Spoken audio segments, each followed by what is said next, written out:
So the election is around. Today's the big day. I mean, we won't know it today, but by the end of this week, we'll probably know who's going to be the next president of the United States. And that's going to leave us with a lot of questions. And in particularly for this channel, what are we going to do with the stock market? I've got some things prepared for you, but first of all, welcome to my channel. I'm Lorenz, and I hope you enjoy this video. And yeah, let's get right into it. As the title might suggest, we're going to talk about what is going to happen with the stock market after this election is over. And as of right now, it is tighter than expected. So the election has started yesterday, I believe, in my time zone. I'm in Austria. And yeah, probably most people thought it might be a clearer outcome for Vice President Biden, but in fact, things are quite tight, and some key states have turned out to become Republican, and that Donald Trump has once again managed to keep the race head to head. So we're only going to figure out in a few days, when everything is counted, who is actually going to be next president. But let us get prepared for what we are going to do. First of all, I want to say, again, sure, the president is an enormous important role for the whole economic system, for everything and the people. But however, when looking at the statistics, the S&P 500 has shown that the president is not really vital on how the stock market is going to perform. Because when we look at the graph, I'm going to show you right here, with a unified government, so Democratic president and Congress, or Republican president and Congress, there have been either 9.8 or 12.9% of average return on the S&P. I mean, that is a huge difference when considering 3%. That could be quite a lot. But however, it has shown that the best returns have shown to be when there was a unified Congress, so either a Democratic president and a Republican Congress, or when there was a split Congress and there was a Democratic president, a House, and the House and the Senate split. And with that being said, this is going to be shown as very important because as of right now, probably Vice President Biden is going to be our next president, and the Democrats are most likely to hold the majority in the House of Representatives. But however, the US Senate is going to be probably still in the hands of the Republicans. So we're going to have a split Congress with a Democratic president. So for us right now, it seems like we're going to have historically seen nice returns on our stocks or on the S&P. Because when it comes to stocks, I want to give you some suggestions that I would take if either Vice President Biden is going to come out on top, or if President Trump will remain for another 4 years. So, starting with President Biden and having looked at what he is wanting to do if he manages to get this, if he manages to become the president, he would firstly help the environmental projects that President Trump is against. So with renewable energy being one of his points that he wants to support, companies like Next Era are surely something to look out for, or even companies like Tesla, they would do good under Biden as president. Next Era, for particular, is the biggest renewable energy supplier in the United States at the moment, and they've managed to even grow their percentage on how many people use renewable energy in American households, even though it was a tough time under President Trump as he has supported the fossil fuels. With that being said, Biden wants to get $400 billion over the next 10 years into the system of renewable energy, and probably big companies like Next Era will be able to take gains out of those funds and expand their market.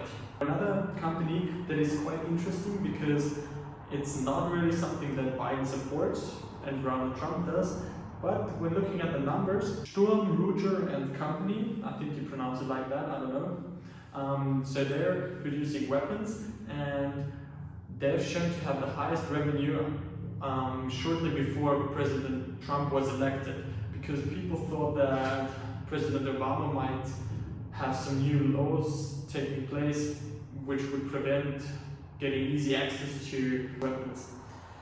Therefore, under President Biden, if he will be president, this might be again another factor for people wanting to buy weapons because they might not be allowed to do that for much longer. So definitely keep out for this company, and yeah, they also pay quite a nice dividend of I think almost 2%, so definitely an investment to consider. HCA Healthcare is the biggest healthcare supplier, or it has a few hospitals and other facilities all over the country, and with Biden wanting to make healthcare more affordable, this is surely a company that can profit from that. As of right now, 9.2% of the Americans are not insured, and with Biden being able to maybe lower that percentage, more and more insurances would be issued, and therefore the revenue would be driven up for companies like HCA Healthcare. So that's it with the side of Biden, and now let's have a look at what would be if Donald Trump would remain as president. Companies that rely on fossil fuels like ExxonMobil would have huge advantages in comparison to when Vice President Biden would take the lead. Because President Trump is denying the climate change, as we all know, he would invest further into these big oil companies. That is one of the biggest parts of the American industry, and yeah, that's why ExxonMobil is definitely a company to look out for if you want to invest in a non-sustainable company like that. But under President Trump, they probably will do they will probably have some quite nice returns. Another company that under Trump can be very successful is Jazz Pharmaceuticals, because however they're one of the biggest drug suppliers in America, and over the last couple of years it has shown that they were not regulated in any way of how their pricing system works. For example, the drug Extrem has risen in price over 800% from I think 2007 to 2014, and Democrats have been fighting these price regulations, but however the Republicans are not willing to